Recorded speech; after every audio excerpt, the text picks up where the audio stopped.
Hello, I'm Severin Suzuki speaking for ECHO, the Environmental Children's Organization. We're a group of 12 and 13-year-olds trying to make a difference. Vanessa Suddy, Morgan Geisler, Michelle Quigg, and me. We've raised all the money to come here ourselves, to come 5,000 miles to tell you adults you must change your ways. Coming up here today, I have no hidden agenda. I am fighting for my future. Losing my future is not like losing an election or a few points on the stock market.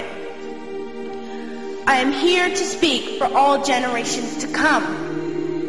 I am here to speak on behalf of the starving children around the world whose cries go unheard.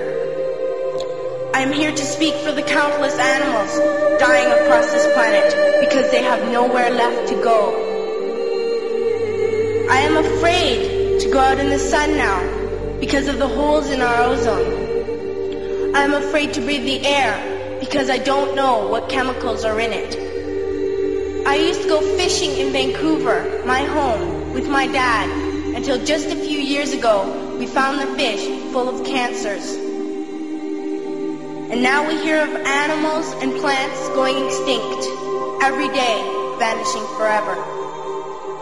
In my life, I have dreamt of seeing the great herds of wild animals, jungles and rainforests full of birds and butterflies. But now I wonder if they will even exist for my children to see.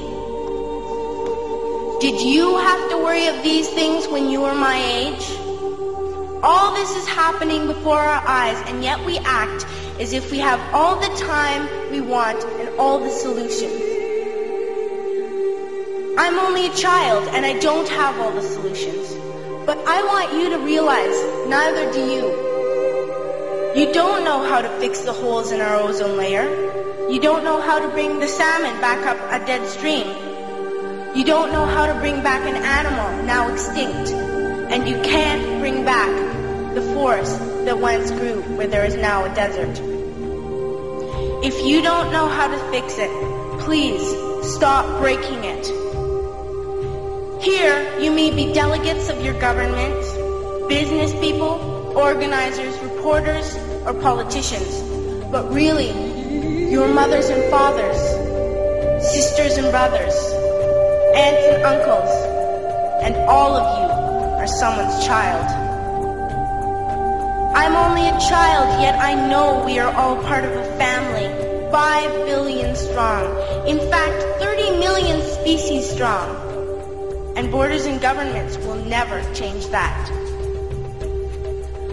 I'm only a child, yet I know we are all in this together and should act as one single world towards one single goal. In my anger, I am not blind, and in my fear, I am not afraid of telling the world how I feel. In my country, we make so much waste. We buy and throw away, and yet northern countries will not share with the needy. Even when we have more than enough, we are afraid to share. We are afraid to let go of some of our wealth.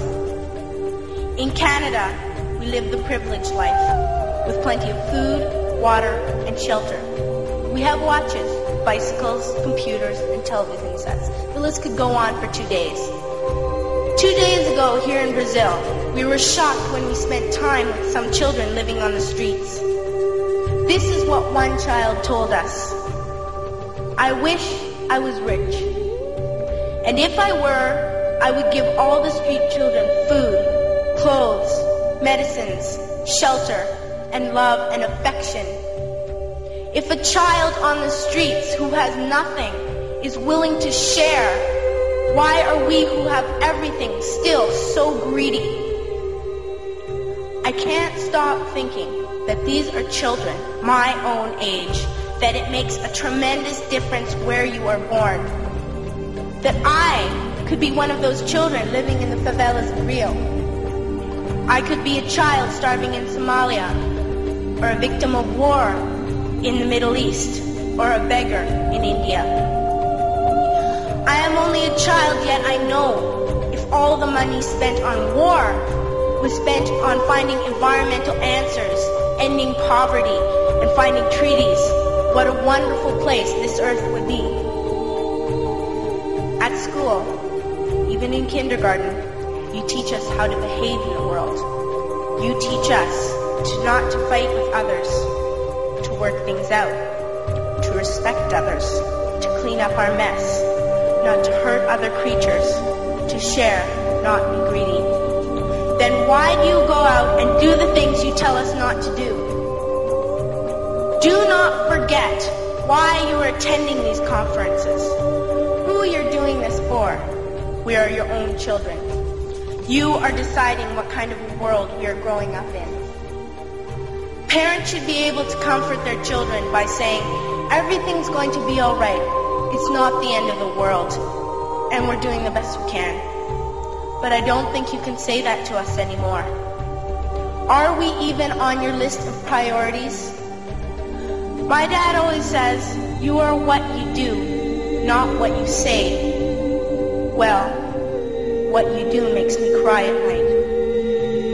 You grown-ups say you love us, but I challenge you, please, make your actions reflect your words.